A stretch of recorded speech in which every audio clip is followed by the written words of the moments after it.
বিরোধী শব্দ। আওয়ামী লীগ এখন একটি পতিত ইতিহাস।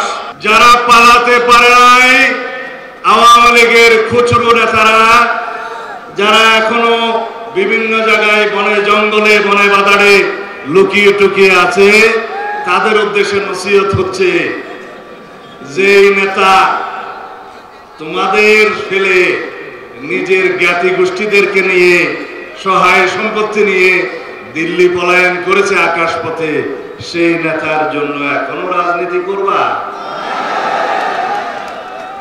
আওয়ামী লীগ কি কখনো রাজনীতি করেছে? আওয়ামী লীগ বাংলাদেশে এখন নায়কতন্ত্র প্রতিষ্ঠার জন্য সব সময় যমুনা স্মার্ট রেফ্রিজারেটর, স্মার্ট লাইফে স্মার্ট রেফ্রিজারেটর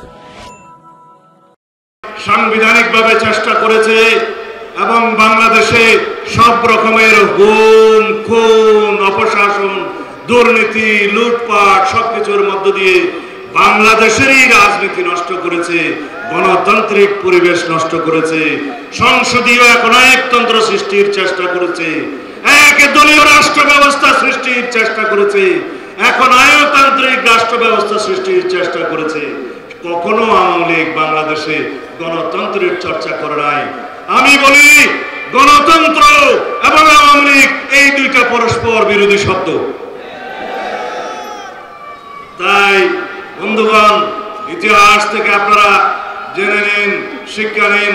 69-এর গণঅভ্যুত্থানের মাধ্যমে আইয়ুব খানের পতন হয়েছে, 90-এর গণঅভ্যুত্থানের মধ্য দিয়ে এরশাদ শাহীর পতন হয়েছে, 24-এর ছাত্র জনতার রক্তস্নাত গণঅভ্যুত্থানের মধ্য দিয়ে আওয়ামী লীগের রাজনৈতিক মৃত্যু এবং দাফন হয়েছে।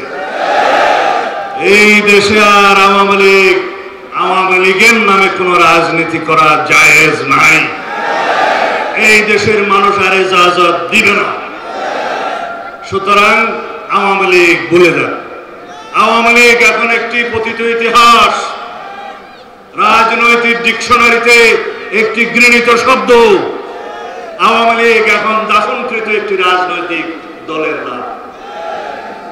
যাই হোক, এই কথা কি আমরা বলছি? সারা পৃথিবী বলছে। জাতিসংঘের মানবাধিকার কমিশন তথ্য অনুসন্ধানের রিপোর্ট প্রকাশ করেছে জেনেভায় থেকে, তাদের হেডকোয়ার্টার থেকে, ঢাকায় বসে নয়।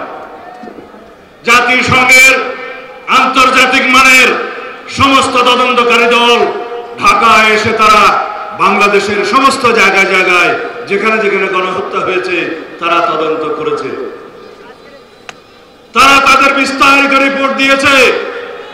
তারা বলেছে হাসিনা বিশ্ব স্বীকৃত বিশ্ব খুনি, তিনি এই খুনের সরাসরি নির্দেশ দিয়েছেন, গণহত্যার নির্দেশ দিয়েছে।